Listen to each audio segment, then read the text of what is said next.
Hello दोस्तों, नमस्कार। Investment intelligence इस चैनल में मैं आप सभी का दिल से स्वागत करता हूं। और इस वीडियो में हम लोग कवर करने जा रहे हैं power grid corporation of India limited, जिसको कि हम प्यार से पावर ग्रिड भी बोलते हैं, तो उसके Q4 के अपडेट्स को। अभी 5-10 मिनट पहले ही कंपनी ने अपने Q4 के अपडेट जो है हमारे सामने रखे।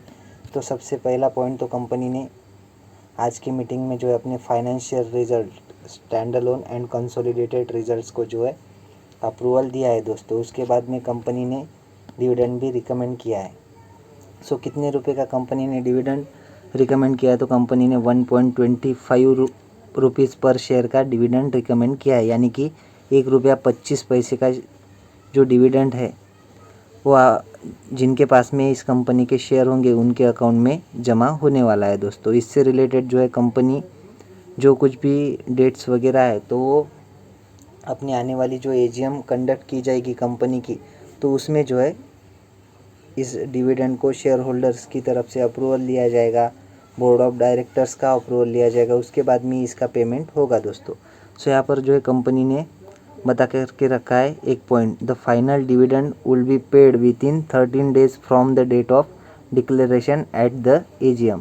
यहाँ पर जो है कंपनी ने बता के रखा है कि जो AGM की डेट है, यानी कि जिस दिन AGM कंडक्ट होगी उस दिन से 30 दिन के अंदर जो है कंपनी डिविडेंड का पेमेंट कर देगी, ऐसा तो फिलहाल कंपनी ने बता करके रखा है। उसके बाद में जो है पहले दिए हुए डिविडेंड्स वगैरह उसके बारे में कंपनी ने इन्फॉर्मेशन दी है।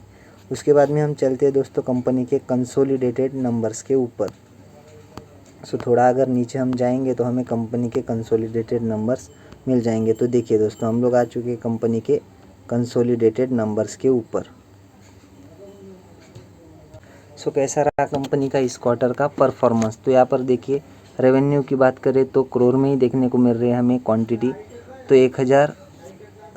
12,275 करोड़ का कंपनी ने रेवेन्यू जनरेट किया है, जो पिछले क्वार्टर में 11,233 करोड़ था और पिछले साल के सेम क्वार्टर में रेवेन्यू 11,978 यानी कि 12,000 की रेंज के आसपास था दोस्तों। उसके बाद में अदर इनकम और रेवेन्यू मिलाकर हमें टोटल इनकम मिलती है। कोई रही कंपनी की टोटल इनकम, कंपनी की टोटल इनकम है 12,590 करोड़, जो पिछले क्वार्टर में थी 11,743 करोड़ और पिछले साल के सेम क्वार्टर में थी 12,305 करोड़।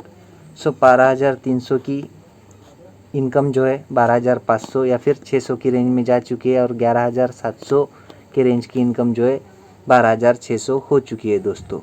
1,000 करोड़ की जंप हमें क्वार्टर ऑन क्वार्टर देखने को मिल रही है और ईयर ऑन ईयर लगभग 200-300 करोड़ की जंप कंपनी की टोटल इनकम में देखने को मिल रही है। उसके बाद में देखेंगे कि इतना कमाने के लिए कंपनी ने खर्चा कितने किए। तो टोटल एक्सपेंसेस है इस क्वार्टर के कंपनी के 7,550 करोड़, जो पिछले क्वार्टर में थे 6,828 करोड़ और पिछले साल के सेम क्वार्टर में थी 7,066 करोड़।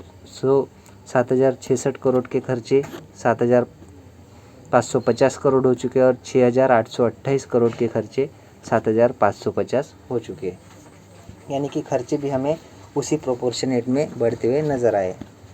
जैसा कि आपको फॉर्मूला पता है, total income minus expenditure, either हमें प्रॉफिट मिलेगा या फिर लॉस। तो कंपनी यूजुअली प्रॉफिटेबल ही देखने को मिल जाती है, क्योंकि बहुत बड़ी कंपनी और बहुत सालों से कंपनी जो है रन होती हुई आ रही है और अपना प्रॉफिट जो है मेंटेन कर रही है। तो देखते हैं इस क्वार्टर का कंपनी का टैक्स वगैरह देने के पहले का प्रॉफिट कितना देखने को मिल रहा है।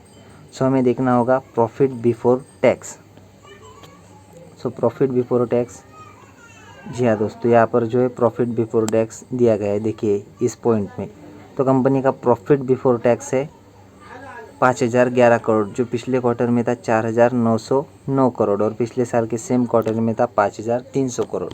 5,300 का प्रॉफिट बिफोर टैक्स 5,011 करोड़ हो चुका है और 4,909 करोड़ का 5,011 crore. Quarter on quarter jump देखने को मिल रही है। ईयर ऑन ईयर जो है लगभग 200 करोड़ तक का प्रॉफिट बिफोर टैक्स कंपनी का घटा है। इसके बाद में बहुत सारे टैक्सेस के एडजस्टमेंट देखने को मिल जाते हैं और उसके बाद में आता है दोस्तों हमारा फाइनल प्रॉफिट, यानी कि प्रॉफिट फॉर द पीरियड और द ईयर या फिर नेट प्रॉफिट बोल सकते हो। वो है लगभग 4,142 करोड़, जो पिछले क्वार्टर में था 3,861 करोड़ और पिछले साल के सेम क्वार्टर में था 66 करोड़। सो 4166 का हो चुका है 4142, यानी कि कंपनी का ईयर ऑन ईयर जो प्रॉफिट है, नेट प्रॉफिट, तो स्लाइटली जो है डाउन जाता हुआ नज़र आ रहा है, लेकिन क्वार्टर ऑन क्वार्टर अच्छी जंप देखने को मिल रही है। सो ओवरऑल क्रक्स क्या है इस रिज़ल्ट का, तो दोस्तों मैं आपको शॉर्ट में बता देता हूँ। क्वार्टर ऑन क्वार्टर अगर हम बात करें तो कंपनी की इनकम ज़ोरदार बढ़ी है, नेट प्रॉफिट भी बढ़ा है। ईयर ऑन ईयर की बात करें तो कंपनी का जो नेट प्रॉफिट है वो स्लाइटली डाउन जाता हुआ नज़र आया। उसके बाद में कंपनी ने जो है डिविडेंड भी अनाउंस किया है, ये भी आपको ध्यान में रखना है। उसके बाद में अगर हम देखें कंपनी के ईपीएस को, तो यही जो है हमें प्रोपोर्शन फॉलो होता हुआ नज़र आएगा। तो कंपनी का ईपीएस है लगभग 446 करोड़, सॉरी दोस्तों 4 रुपये 46 पैसे का, जो पिछले क्वार्टर में था 4 रुपये 15 पैसे और पिछले साल के सेम क्वार्टर में था 4 रुपये 48 पैसे। सो 4 रुपये 48 पैसे का 4 रुपये 46 पैसे हो चुका है, यानी कि स्लाइटली डाउन। और 4 रुपये 15 पैसे का 4.46 रुपीज़ हो चुका है दोस्तों। So again quarter on quarter अच्छी जंप और ईयर ऑन ईयर जो है स्लाइटली डाउन कंपनी का ईपीएस भी देखने को मिल रहा है। सो दोस्तों कंपनी पावर सेक्टर से बिलोंग करने वाली देखने को मिल जाती है और इसका टोटल कंट्रोल गवर्नमेंट के हाथ में रहता है दोस्तों। सो इस वजह से कंपनी को प्रॉफिट वगैरह मेंटेन करने में थोड़ी बहुत जो है प्रॉब्लम जाती है, क्योंकि गवर्नमेंट के फैसले जो है कभी कभार बहुत स्ट्रिक्ट लिए जाते हैं। इस वजह से इन्हें गवर्नमेंट के अंडर रहकर ही काम करना होता है दोस्तों, इसीलिए इन्हें इनका प्रॉफिट और प्रॉफिट मार्जिन मेंटेन करने में थोड़ी सी प्रॉब्लम जाती है। ये भी आपको ध्यान में रखना है इसमें निवेश करने से पहले। सो ज़रूर आप इस कंपनी को स्टडी कर सकते हो, इंटरेस्टिंग कंपनी देखने को मिल जाती है। और आशा करता हूँ दोस्तों वीडियो आपको अच्छी लगी होगी। अगर अच्छी लगी हो तो वीडियो को लाइक और चैनल को सब्सक्राइब कर देना। आपके एक लाइक की वजह से मेरा मोटिवेशन भी बढ़ जाता है। सो मिलते हैं नेक्स्ट वीडियो में, तब तक के लिए धन्यवाद, बाय बाय।